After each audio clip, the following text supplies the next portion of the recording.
இதை இன்னொன்று சொல்லுறேன், மன்னிக்கணும். இந்த அர்த்தமற்று ஆதாயத்துக்காக ஊழியம் பண்ணுகிற என்னுடைய வாழ்க்கை யுத்தங்களே இருக்காது. நான் 53 ஆண்டுகளாக ஆரம்ப நாட்களிலிருந்தே ஒரு ஊழிய ஸ்தாபனத்தில் 16 ஆண்டுகள் நான் இருந்தேன். ஊழிய ஸ்தாபனம், மிகப்பெரிய ஊழிய நிறுவனத்தில். ஸோ என்னுடைய தொடர்புகள் எல்லாமே ஊழியர்களோடு தான். 73 என்னுடைய 86 வரை 13 ஆண்டுகள் அதோடு தான் எனக்கு தொடர்பு. அதுக்கு முந்தைய கொஞ்சம் பகுதி நேரமாக இருந்தேன். 70 பகுதி நேரமாக ஊழியம் பண்ணினேன். 73 86 வரைக்கும் முழு நேரமாக ஊழியம் பண்ணினேன். நான் சொல்ல வந்த அந்த சத்தியம் என்னவென்றால், அன்பானவர்களே, நிறைய பேர் பார்த்துருக்கிறேன். Pastors, they don't have problems. உனக்கு பிரச்சனையே இல்லை. நான் பலமுறை சொல்லியிருப்பேன், small ministry small problem, big ministry big problem, no ministry no problem. இதுதான் உண்மை. சின்ன ஊழியம் சின்ன பிரச்சனை, பெரிய ஊழியம் பெரிய பிரச்சனை. ஊழியமே இல்லை, பிரச்சனையே இல்லை. வேண்டாம், பிரச்சனைகள் வரட்டும், அதில் உங்களுக்கு ஜெயம் கொடுப்பான். ஏனெனில் அந்த வசனத்திலும் அந்த 1 தீமோத்தேயு 6:12 சேர்த்து வாசிக்கிறோம்.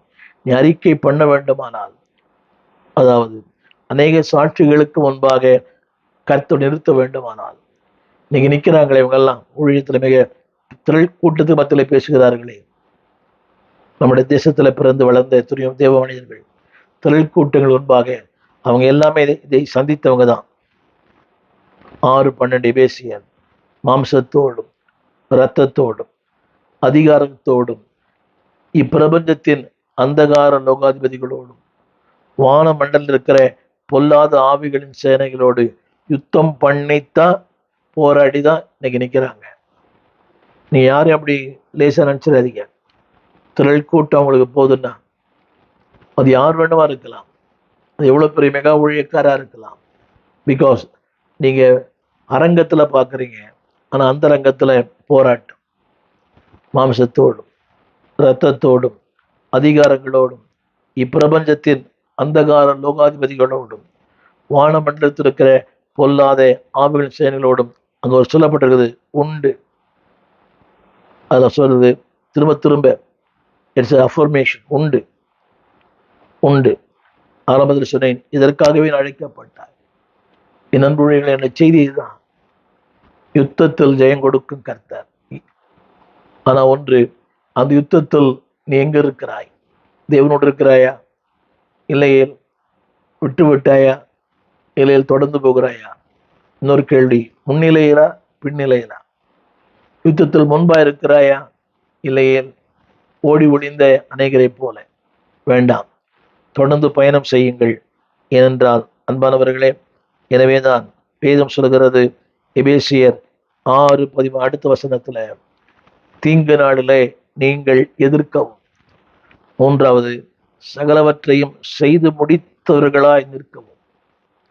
அந்த வார்த்தை கவனிக்க வேண்டும். சகலவற்றையும், நான் சொன்னது போல உணர்ச்சிகள், உறவுகள், உலகம், எல்லாம் சூழ்நிலைகள், பொருளாதாரம், செய்து முடித்தவர்களாய் நிற்கவும். அந்த வார்த்தை சற்று நீங்கள் கவனிக்க அன்பாய் கேட்கிறேன். திரையிலும் பாருங்கள், செய்து முடித்தவர்களாய் நிற்க. அப்படியானால் அதை செய்து முடிக்க எனக்கு பலன் தருகிறவர் ஆவியானவர். என்னில் ஏதும் பலன் இல்லையே. எந்தனுக்காய் ராப்பகலாய் நீதி உள்ள நேசர் இயேசு நித்தியமாய் பரிந்துரைப்பார். செய்து முடிக்க. அடுத்த வார்த்தை நிற்க. அது ஒரு அழகான வார்த்தை, திராணி உள்ளவர்களாகும்படி. அப்படியானால் நான் இங்கே நிற்கிறேன் என்று சொன்னால் அது அவர் தந்த கிருபை, அவர் தந்த பலன், அவர் தந்த அபிஷேகம். அவர் ஒரு வார்த்தை இருக்குது, திராணி உள்ளவர்கள் ஆகும்படி.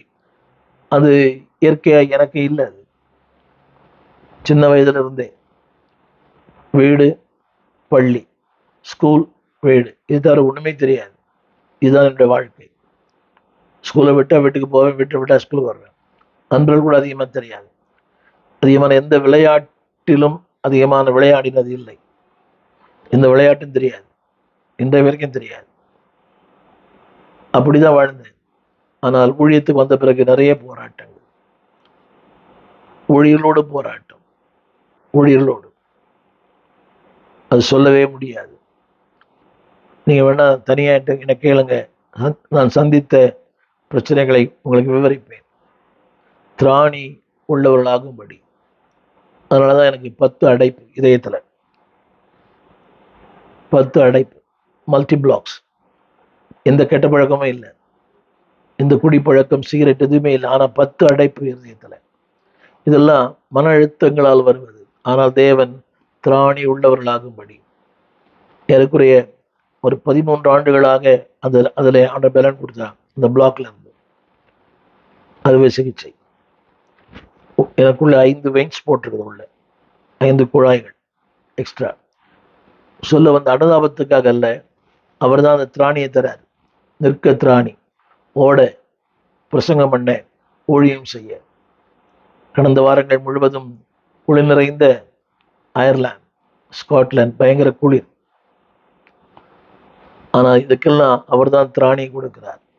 தொடர் கூட்டங்கள், தொடர் ஊழியங்கள், தொடர்ந்து இப்படிப்பட்ட ஊடகத்தில் பேசுகிற அந்த அவசியங்கள். நான் சொல்ல வந்த வார்த்தை திராணி. அது மட்டுமல்ல, திராணி உள்ளவர்களாகும்படி. எப்ப நடக்கும் இது? 2 கொரிந்தியர் 10:3 பவுலடியார் எழுதுகிறார், மாமிசத்தில் நடக்கிறவளாய் இருந்தால் இது நடக்காது. இன்னைக்கு நிறைய பேர் அதான பயன்படுத்துறோம். அறிவு, திறமை, அதுல யாரும் விதி விலக்கா இல்லை. ஏன்னா நாம அப்படி நடக்க கூட நம்மளை நடக்க வச்சிருவாங்க. அவரை பாருங்க, இவரை பாருங்க, அதை செய்யுங்க, இதை செய்யுங்க. அதுல இன்னொன்று இருக்குது, எவ்வளவு தூரம் நீ மாமிசம் நடக்கிறீங்களோ அவ்வளவு உங்களுக்கு அழிவு. அறிவு, அனுபவங்கள். அவர் சொன்னார், எல்லாருக்குமே ஒரு அகித்தோப்பியல் இருப்பாங்க. எல்லா ஊழியக்காரருக்கும் ஒரு அகித்தோப்பியல் இருக்கிறாங்க, விசுவாசிக்கும் ஒரு அகித்தோப்பியல் இருப்பாங்க. அவன் நினைக்கிறாங்க அது தெய்வ வாக்கு நினைக்கிறாங்க. ஆனா தெய்வ வாக்கு அல்ல, அது பிசாசின் வார்த்தை. இன்னைக்கு உங்களுக்கு அகித்தோப்பியலா இருப்பார், புரியுங்களா? அடுத்த நாள் உங்கள் எதிராளிக்கு அவர் அகித்தோப்பியலாய் மாறிவிடுவார். காலங்கள் மாறும், காட்சிகளும் மாறும். இன்னைக்கு உங்களுக்கு நல்ல ஆலோசனை கர்த்தராய் இருக்கிறார், அதே நபர் உங்களுக்கு விரோதிக்க ஆலோசனை கர்த்தராய் மாறிவிடுவார். சமீபத்துல 2 ஊழியர்கள் என்னை குறித்து அவ்வளவு தீமையா பேசுறாங்க. 2 பேருமே என்னுடைய ஊழியர்கள் தான். ரொம்ப கேவலமா பேசுறாங்க. நண்பர்களா இருக்கும்போது அது எப்படி அது பதிவு செஞ்சாருன்னு தெரியல எனக்கு. இப்ப 2 பேருக்குள்ள பிரிவினை. அந்த பிரிந்து போனவர் எனக்கு அதை அனுப்புகிறார். 2 பேருமே அவ்வளவு கேவலமா என்னை குறித்து. அவ யோசித்து பாருங்க, அவருக்கு இவர் துரோகம் பண்ணாரா, இவருக்கு அவர் துரோகம் பண்ணாரா தெரியல. அதை கேட்கும் போது மனசு ரொம்ப வேதனை. அவன் இவன் எல்லாம் அவன் தான், அவர்லாம் இல்லை. ஒரு காலத்துல நான் அவரா இருந்தேன், இன்றைக்கு அவனாய்.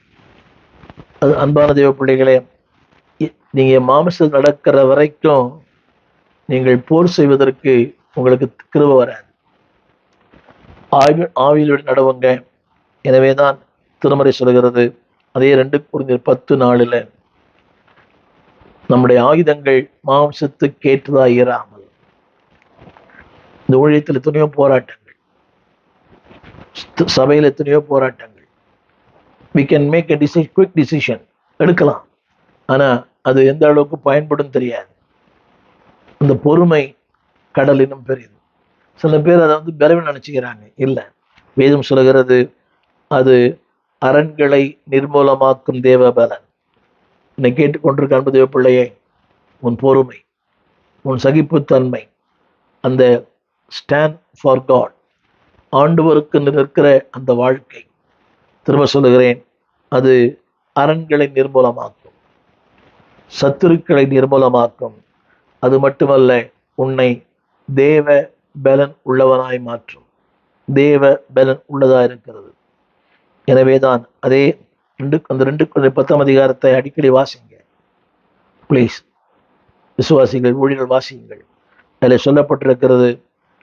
அதனாலதான் தர்க்கங்கள், எவ்வளவு டிபேட் தெரியுமா? நீ யோக்கியனா, நீ நல்லவனா, நீ ஊழியக்காரனா, ஏமாத்துற. குடும்பங்களோட டிபேட் வருது இல்லையா? கணவன் மனைவிக்குள்ள, சபையில டிபேட் வருது, தர்க்கங்கள் ஏராளம். போதகர் ஒரு சாரரை அவர் பிரியப்படுத்துகிறார், இன்னொருவரை அவர் பிரியப்படுத்தவில்லை. ஒரு சாரருக்கு சலுகைகளை கொடுக்கிறார், அவரையே பாட வைக்கிறார், அவருக்கே வாய்ப்பு தரார், அவருக்கே எல்லாம் சலுகைகளை கொடுக்கிறார், அவரை முன்னிலைப்படுத்துகிறார், அவரை மேன்மைப்படுத்துகிறார். Always debate. அவங்களே ஜோம் பண்ண சொல்றார், அவங்கள ப்ரொமோட் பண்றார், அடிக்கடி அவங்களையே உயர்த்தி பேசுறார். இதெல்லாம் வரும். இதெல்லாம் தர்க்கங்கள். திருமறை சொல்கிறது தர்க்கங்களையும் அடுத்து எல்லா மேட்டிமைகள், அது ஒரு வார்த்தைப்படுது, நிர்மூலமாக்கி. தர்க்கங்கள் எல்லாம் சபைகளே இல்லை இன்னைக்கு. ஒரு சின்ன குடும்பம் அதிலே தர்க்கம் இருக்குது. ஒரே தாய்க்கு பிறந்த பிள்ளைகளுக்குள்ளே தர்க்கம். ஒரே தாய்க்கு பிறந்த தர்க்கம் தான். இதுல என்ன பெரிய கொடுமை என்றால், ரெண்டு பேருமே சபைக்கு போறவங்க, பட் டிபேட். விட்டு கொடுக்கிற பக்குவம் அது இல்லை. திரும்ப சொல்லுகிற, விட்டு கொடுத்ததான் நிற்பீங்க, இல்லாட்டி நிர்மலம் ஆயிடுவீங்க. வசனம் போட்டிருக்குது. அதாவது அதுக்கு பத்தி நான் சொன்னேன், அரண்களை நிர்மூலமாக்கும். விட்டு கொடுத்து பாருங்க. வளைந்து கொடுங்கள், நிமிரலாம். வளைந்து கொடுக்காவிட்டால் உடையலாம். உடைவதற்காக தேவன் உங்களை உருவாக்கல, நிமிர்ந்தருக்கு உருவாக்கி இருக்கிறார், பயன்படுத்துவதற்கு, அநேகருக்கு ஆசமா இருப்பதற்கு. வேதம் சொல்லுகிறது, அன்பானவர்களே, அதுல இங்கே கூட இந்த வார்த்தை பயன்படுத்தப்பட்டிருக்கிறது. 5ஆம் வசனத்துல கூட நிர்மூலமாக்கி, அங்கேயும் பயன்படுத்தப்பட்டது, 4லையும் பயன்படுத்தப்பட்டது, 5ஆம் வசனம் பயன்படுத்தப்பட்டிருக்கிறது நிர்மூலமாக்கி. கவனிச்சு பார்த்தீங்களா? அதை நிறைவேற்றும் போது அதுக்கு ரொம்ப சகிப்புத்தன்மை, ரொம்ப பொறுமை. உலகம் சொல்லுவோம் கையால் ஆகாதவர், இவர் இன்னைக்கு அப்படிதான் நினைக்கிறாங்க. அவர் என்ன பண்ணுவாரு, இது வரைக்கும் ஒன்றும் பண்ணலை, இனிமேல பண்ண போறாரு. இல்லை, உனக்காய் யுத்தம் பண்ணுகிற கர்த்தர், உனக்காய் போராடுகிற கர்த்தர், உனக்காய் காரியங்களை செய்கிற கர்த்தர். Don't make quick decision. நான் சொல்ல வந்த அந்த கருத்து என்னவென்றால், அன்பானவர்களே, அதாவது நீங்கள் யுத்தத்தில் நிற்க உங்களை பழக்கி கொள்ளுங்கள். அதில் சொல்லப்பட்ட வார்த்தை உங்கள் கீழ்ப்படிதல் நிறைவேறும் போது குழப்ப வேண்டாம். அந்த யுத்தத்தில் நிற்கும் போது, பொறுமையா இருக்கும் போது, நிறைவேறும் போது, வேதம் சொல்லுகிறது, ஆண்டவருடைய ஆசீர்வாதம், கீழ்ப்படியாமைக்கு தண்டனை. எது வேணும் உங்களுக்கு? யுத்தங்களிலேயும் stand for God, stand with God. தேவனோடு நில்லுங்கள், தேவனுக்காய் நில்லுங்கள், ஜெயம் பெறுவீர்கள். இதில் இன்னொன்று சொல்ல நம்புகிறேன். அதாவது நீண்ட கால அனுபவங்கள், திறமை, இதெல்லாம் பயன்படாது. தேவனுடைய ஆலோசனை மட்டும்தான் பயன்பெறும். இங்கே தாவீது யுத்தம் பண்ண வரும்போது, he knows the strength of the enemy. He knows strength of the enemy. திரும்ப திரும்ப சொல்லுகிறேன், அவனுடைய பலத்தை அறிந்து கொள்ளுங்கள், உங்களுடைய பலவீனத்தை அறிந்து கொள்ளுங்கள். நம்முடைய ஒரே பலன் ஆண்டவர் தான். என் பலன் எனது இயேசுராஜா, நீரே என் பலன், நீரே என்னுடைய துருகம், நீரே என் கோட்டை, நீரே என் அடைக்கலம். அவர்தான் நம்முடைய பலன். ஸோ இதை நீங்கள் அறிந்து கொள்ள வேண்டும். அன்பானவர்களே, கவனிங்க. ஒன்று, அதாவது யுத்தத்தில் விலகி ஓடுவதல்ல, யுத்தம் செய்ய வேண்டாம், போராடு. இந்த கருப்பொருள் என்னவென்றால், you need someone with you to fight the battle. உங்கள் யுத்தங்களில் நீங்கள் தனி யுத்தம் செய்ய முடியாது. தேவன் தேவை, தேவனுடைய அபிஷேகம் தேவை, உங்களுக்கு நம்பிக்கைக்குரிய சில மக்கள் தேவை. இந்த வசனத்தை வாசிக்கிறேன், கேளுங்கள். ஆண்டவர் இயேசு கிறிஸ்துவோட வாழ்க்கையில இங்க பார்க்கலாம். இதெல்லாம் அவர் வாழ்க்கையில் நடந்தது. அந்த வசனம் சொல்லுகிறது, லூக்கா 8:1, பின்பு பட்டணங்கள் தோறும் கிராமங்கள் தோறும் பிரயாணம் பண்ணினார், தேவனுடைய ராஜ்யத்திற்கு நற்செய்தியை கூறி பிரசங்கித்து வந்தார், 12 அவரோடு கூட இருந்தார்கள். தோற்று போன அல்ல தோல்வி அடைந்த மக்கள் இருக்கலாம். நான் சொல்ல வந்த கருத்து கவனிங்கள். ஊழியத்துல லூக்கா 8:3, ஏரோதன் காரியக்காரனாகிய கூசாவின் மனைவியாகிய யோவன் நாளும் சூசன் நாளும் தங்கள் ஆஸ்திகளால் அவருக்கு ஊழியம் செய்து கொண்டு வந்த மற்ற அநேக ஸ்திரீகளும் அவரோடு கூட இருந்தார்கள். புரிய நினைக்கிறேன். You cannot win the battle. அன்பானவர்களே, அது கடினம். இன்றைக்கு அப்படிப்பட்ட மக்களை தேடி கண்டுபிடிப்பது கடினம். நன்றாக இருக்கிறார்கள், காலங்கள் மாறும்போது மாறிடுறாங்க. ஆனாலும் உங்கள் பணி நீங்கள் செய்யுங்கள். You train someone who can fight for you. உங்களுக்காக உங்களோடு யுத்தம் பண்ணுகிற சில நல்ல ஊழியர்களை பயிற்சி. there are some people இருக்கிறார், இவ்வளோ பேர் இருக்கிறாங்க, இவ்வளோ பேர் இருக்கிறாங்க. பிரிந்து போகிற மக்களும் இருக்கிறார்கள், ஊழியனுக்கு தோள் கொடுக்கிற மக்களும் இருக்கிறார்கள். எல்லாமே உண்டு. தேமா இப்பிரபந்து விட்டு என்னை விட்டு விலகி போனான். அதே பவுலுக்கு கழுத்தை கொடுக்கிற ஆக்கில்லா பிரிஸ்கில்லாலும் இருந்தார்கள். இதுதான் வாழ்க்கை. ஆனா நீங்க பிரிந்து போகிற மக்களை பார்க்க வேண்டாம். உங்களுக்காக ஜெபிக்கிற, உங்களுக்காக ஊழியம் செய்கிற இந்த பிள்ளைகளை பாருங்கள். எனவேதான் இந்த வசனம் சொல்லுகிறது 8:3. அது மாத்திரமல்ல, பவுலடியான் சொல்லுகிறார் 2 கொரிந்தியர் 11:9, நான் குறைபட்ட போது மக்கதோனியாவிலிருந்து வந்த சகோதரர் என் குறைவை நிறைவாக்கினார்கள். சற்று சிந்திக்க வேண்டும். நான் உங்களோடு இருந்து குறைபட்ட போது, ஒரு தேவ மனிதனுக்கு எவ்வளவு பெரிய தேவ மனிதர், குறைவுகள்.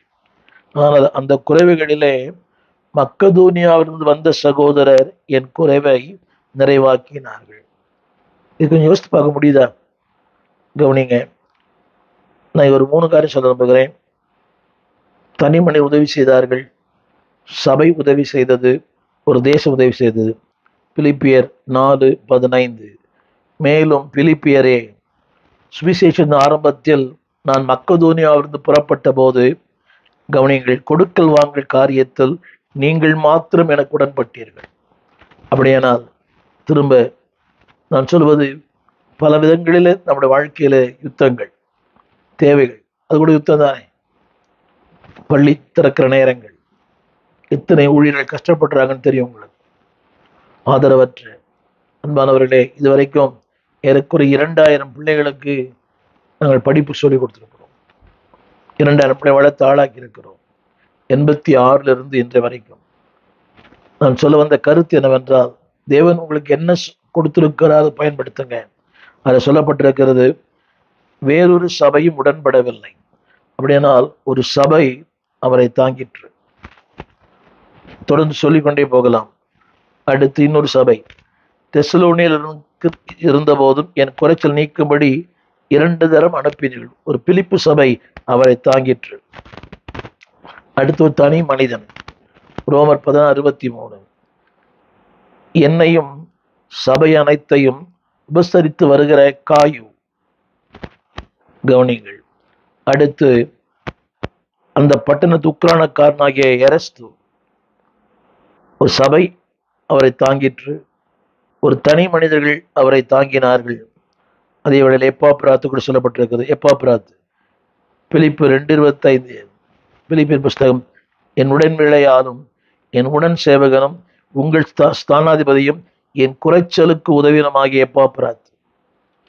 அப்படி யோசித்து பாருங்க. சொல்ல வந்த கருத்து, train someone who can fight for you, fight with you. இன்னைக்கு அப்படிப்பட்ட மக்கள் இருக்கிறார்களா என்பது பாருங்க. தேமாவும் இருந்தார், இப்படிப்பட்ட காயும் இருந்தார். அதில் சொல்லப்பட்டது எப்பாப்பிராத்து, என் குறைச்சலுக்கு உதவி செய்தவன். இன்னைக்கு குறைவுகளை பெருசுப்படுத்தி பேசுகிற மக்கள் தான் இருக்கிறாங்க எல்லாருமே. ஆனால் என் குறைச்சலுக்கு உதவி செய்தவன். ஆக தப்புக்காக உதவி செய்வன் சொல்ல மாட்டேன், தவறுக்காக.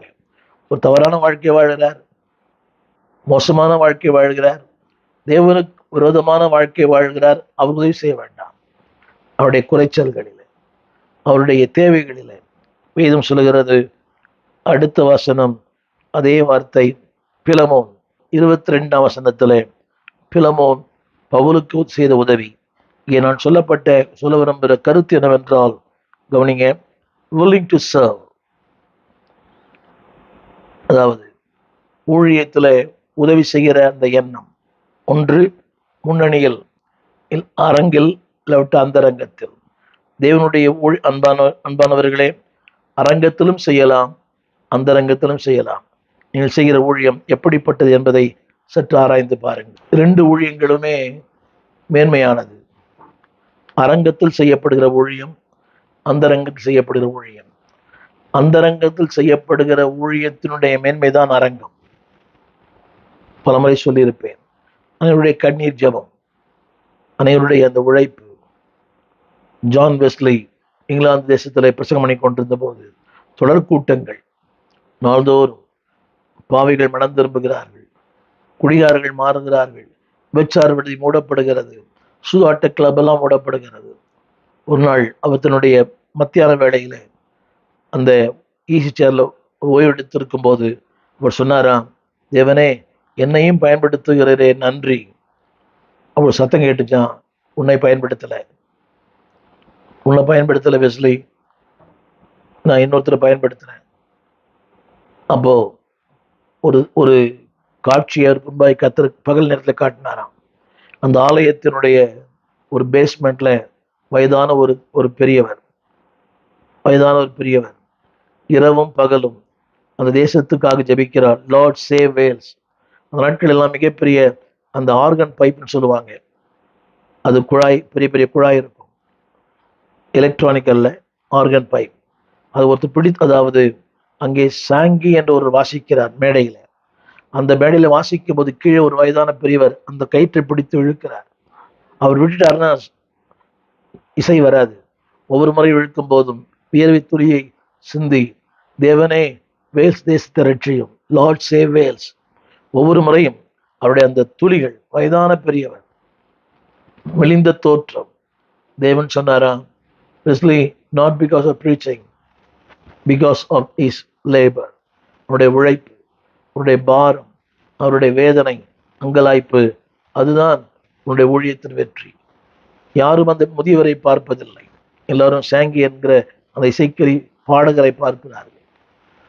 ஜான் வெஸ்லியை பார்க்குறாங்க, ஆனால் முதியவர் யாரும் பார்க்கல. ஆனால் முதியவரை பரலோகம் பார்க்கிறது. என்னை கேட்டுக்கொண்டு அன்பது ஊழியர்களே, சோர்ந்து போக வேண்டாம். உலகம் பார்க்கல, உறவுகள் பார்க்கல, மீடியாக்கள் பார்க்கல. மீடியாக்கள் நான் வரல, அவசியமே இல்லை. இப்போ நான் உங்களோடு பேசுகிறேன்னு சொன்னால் இதற்கு பின்னணி ஏராளமாக இருக்கிறார்கள். இதை ஆயத்தப்படுத்தி எடிட் பண்ணி அப்லோட் பண்ற ஏராளமான மக்கள். அப்படியானால் அவருடைய உழைப்பு தான் நீங்கள் கேட்கிற இந்த சத்திய வசனம். எனவே அரங்கத்தில் முயற்சிகளான் போத் ஆர் ஈக்குவலி இம்பார்ட்டன்ட். சபையில அன்பானவர்களே, போராடுகிற ஊழியருக்காக ஜெபியுங்கள். போராடுகிற ஊழியரோடு தோள் கொடுங்கள். போராடுகிற ஊழியத்தோடு கூட நில்லுங்கள். இதுதான் தேவன் எதிர்பார்க்கிற ஒன்று. எனவேதான் பவுலடியான் சொல்லுகிறார், ரோமர் 12:3, எனக்கு அருளப்பட்ட கிருபையினாலே அந்த 6ஆம் வசனம் கூட 6ஆம் வசனம், நாம் வெவ்வேறான வரங்கள் உள்ளானபடியினால் நமக்கு என்ன ஆண்டு கொடுக்கிறாரோ. 12:7, ஊழியம் செய்கிறவர்கள் ஊழியத்திலும், போதிக்கிறவர்கள் போதிப்பதிலும். 12:8 ரோமர், புத்தி சொல்லுகிறவன் புத்தி சொல்லுவதிலும் தரித்திருக்க கடவன். பகிர்ந்து கொடுக்கிறவர்கள் வந்தனை இல்லாமல் கொடுங்கள். முதலாளியானவர்கள் ஜாக்கிரதையாயிருங்கள். இரக்கம் செய்கிறவர்கள் இரக்கம் செய்யுங்கள். எல்லாவற்றையும் அன்போடு சத்தியத்தோடு கிறிஸ்துவுக்காக அப்படி செய்யுங்கள். தேவன் உங்களை உயர்த்துவார், உங்களை பயன்படுத்துவார். இதைத்தான் திருமறை சொல்லுகிறது. அன்பானுடைய சரீரம் ஒன்று, அவயவங்கள் அநேகம். எல்லாம் அநேகமாக இருந்தும் சரீரம் ஒன்றாக இருக்கிறது. அந்தப்படியே கிறிஸ்துவும் இருக்கிறார்.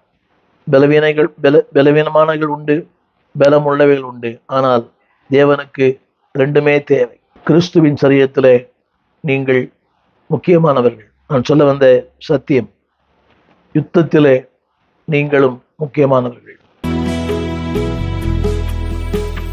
ஒரு நாளும் பிரியாத அன்பு தோழனே, விட்டு ஒரு நாளும் விலகாத அன்பு தோழனே, ஒரு நாளும் பிரியாத அன்பு தோழனே, விட்டு ஒரு நாளும் விலகாத அன்பு தோழனே, ஸ்நேகிதா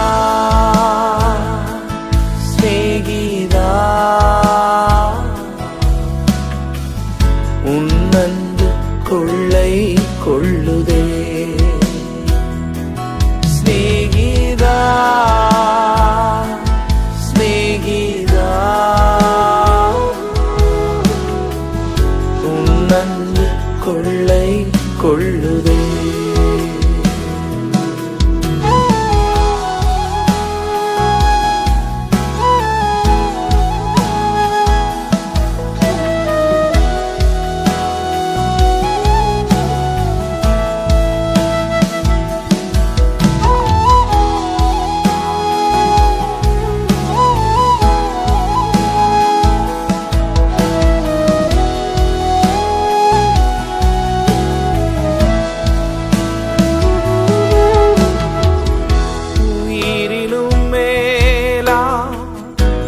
நேசித்த நண்பன் துரோகியாய் மாறிடினும் அப்பா உயிர் தந்த நண்பா நீ மட்டும் எந்தன் உயிரோடு கலந்து விட்டாய். உயிரினும் மேலா நேசித்த நண்பன் துரோகியாய் மாறி உயிர் தந்த நண்பா நீ மட்டும் எந்தன் உயிரோடு கலந்து விட்டாய். சிநேகிதா சிநேகிதா உன்னன்பு கொள்ளை கொள்ளுதே. சிநேகிதா சிநேகிதா உன்னன்பு கொள்ளை கொள்ளுதே.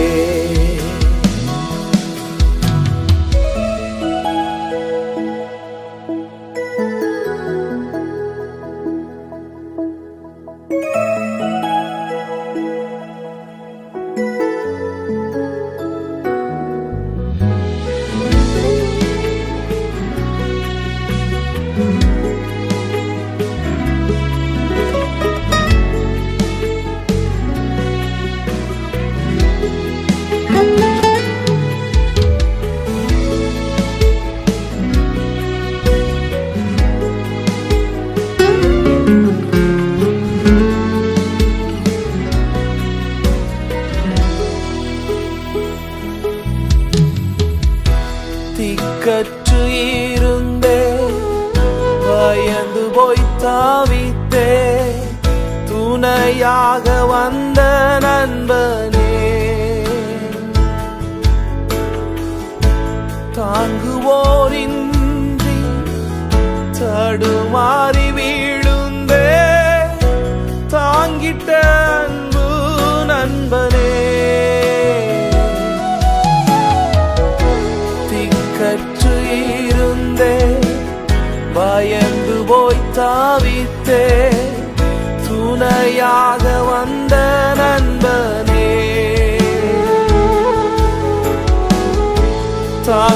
தாங்குவோரின்றி தடுமாறி வீழுந்தே தாங்கிட்ட அன்பு நண்பனே.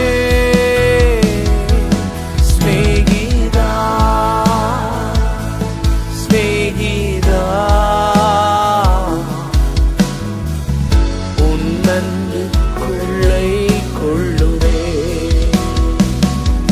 சிநேகிதா சிநேகிதா உன்னன்பு கொள்ளை கொள்ளுதே. ஒரு நாளும் பிரியாத அன்பு தோழனே விட்டு ஒரு நாளும் விலகாத அன்பு தோழனே ஒரு நாளும் பிரியாத அன்பு தோழனே விட்டு ஒரு நாளும் விலகாத அன்பு தோழனே. சிநேகிதா சிநேகிதா உன்னன்பு கொள்ளை கொள்ளுதே. சிநேகிதா சிநேகிதா உன்னன்பு கொள்ளை கொள்ளுதே. சிநேகிதா சிநேகிதா உன்னன்பு கொள்ளை கொள்ளுதே. சிநேகிதா சிநேகிதா உன்னன்பு கொள்ளை